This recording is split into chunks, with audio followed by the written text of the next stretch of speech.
어린이들을 태우고 가던 통학버스가 수로 아래로 떨어지는 아찔한 사고가 일어났습니다.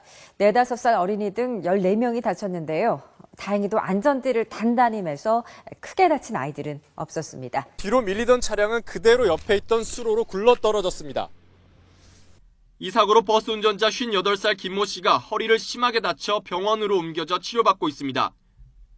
차 안에는 4, 5살 어린이 12명도 타고 있었지만 안전띠를 단단히 매 가벼운 부상만 입었습니다. 안녕하세요. 안산 SAP 장지웅 실장입니다. 오늘은 차량교사 여러분들의 역할에 대해서 설명을 드릴 텐데요. 영상을 보시고 잘 숙지하셔서 업무에 임하시길 부탁드리겠습니다. 자, 그럼 시작하겠습니다. 첫 번째, 학생들이 승차할 때인데요. 가장 중요한 것은 안전이겠죠. 차량의 보도나 길 가장자리 구역에 안전히 정차한 것을 확인합니다. 그리고 두 번째, 학부모님과 학생과 반갑게 인사를 해주시고요. 세 번째, 학생을 좌석에 앉힌 후 안전벨트를 매줍니다. 네 번째, 주변에 다른 어린이, 빠뜨린 어린이가 없는지 확인합니다. 다섯 번째, 모두 승차하면 문을 닫습니다. 차량 중에는 자동문으로 되어 있는 차량도 있기 때문에 기사님께 꼭 말씀해 주셔서 안전하게 문이 닫히도록 해주시면 됩니다. 마지막 여섯 번째는 기사님께 알려드려서 서서히 차가 출발할 수 있도록 해주시면 됩니다. 네, 다음은 차량이 운행 중일 때인데요. 운행 중일 때 가장 중요한 것은 학생이 안전벨트를 매고 있는지 또 매고 있지 않은지 그 여부를 수시로 체크하는 것입니다. 출발할 때는 교사님께서 안전벨트를 매주시지만 운행이 시작된 이후에 교사님과 또 기사님이 모르게 몰래 안전벨트를 푸는 학생들이 간혹 있습니다. 그래서 안전벨트를 늘 할 수 있도록 수시로 체크해 주시고요. 두 번째는 학생들이 너무 소란해서 기사님들의 운행에 방해가 되지 않도록 해야 됩니다. 기사님이 운행에 집중을 하셔야 안전하게 등원하고 또 하원을 할 수 있는데 너무 학생들이 시끄럽게 하게 되면 기사님이 운행에 집중하실 수가 없겠죠. 마지막으로는 학생들이 창문 밖으로 손을 내밀거나 또는 어떤 물건들을 던지지 않도록 하는 것입니다.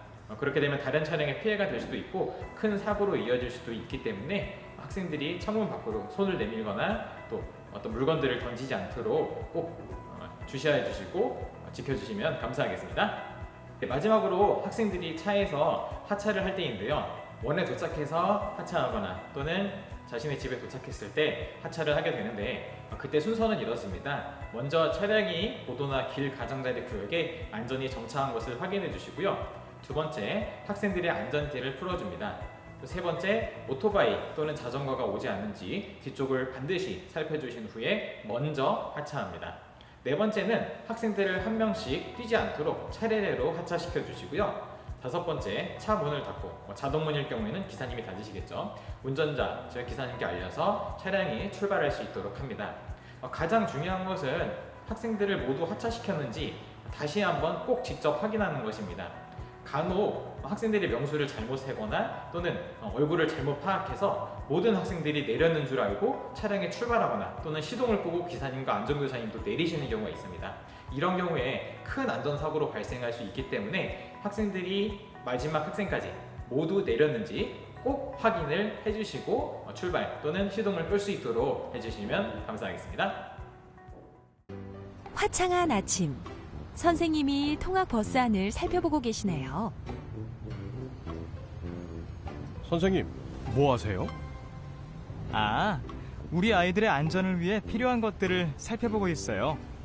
안전띠는 튼튼한지, 안전수칙이 잘 붙어있는지, 불이 났을 때 필요한 소화기가 있는지, 아이들이 다쳤을 때 필요한 구급상자가 있는지 말이에요.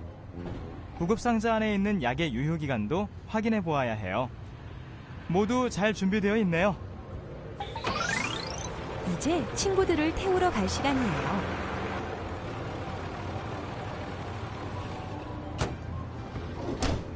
두리야, 세롬아, 안녕.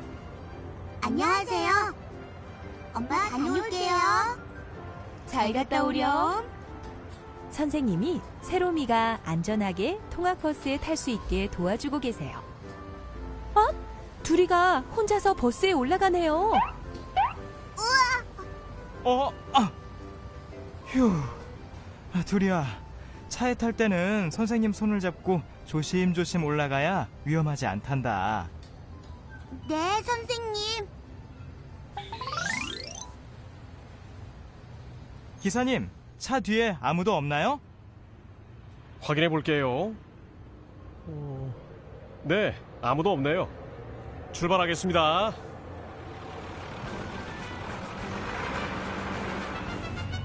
이거 봐라.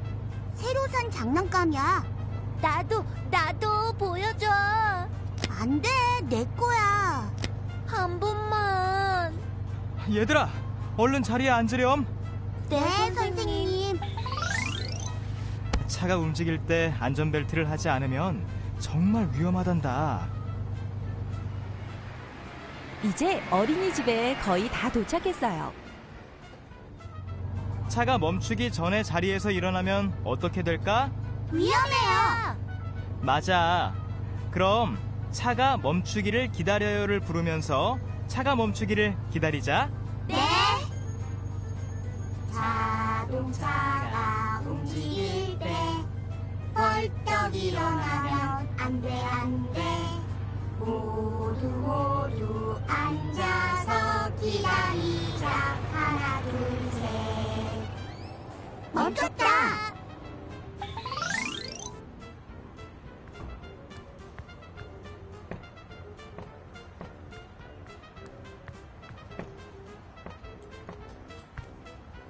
어? 한 명이 부족하네? 푸르마, 일어나렴. 어린이집에 도착했어. 선생님 손잡고 같이 들어가자. 네. 오늘도 선생님의 도움을 받아 모든 친구들이 안전하게 버스를 이용했네요. 어린이 친구들, 우리 모두 차에서 지켜야 하는 약속을 잘 기억하고 지키도록 해요.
지금부터 아이타버스를 처음 도입하신 원에서 PC와 모바일에서 쉽고 간편하게 사용할 수 있도록 정류장 위치 등록을 진행하겠습니다. 먼저 스마트폰에서 아이타버스 앱을 실행하고 로그인 후 차량 메뉴에서 해당 차량과 코스를 확인합니다.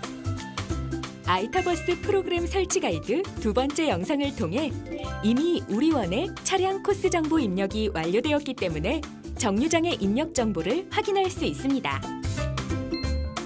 실제 해당 정류장으로 위치 이동 후 차량이 움직이지 않을 때 차량 정류장명 터치, 우측 상단 위치 등록 터치 하시면 현재 정류장 위치를 자동으로 잡도록 되어 있습니다.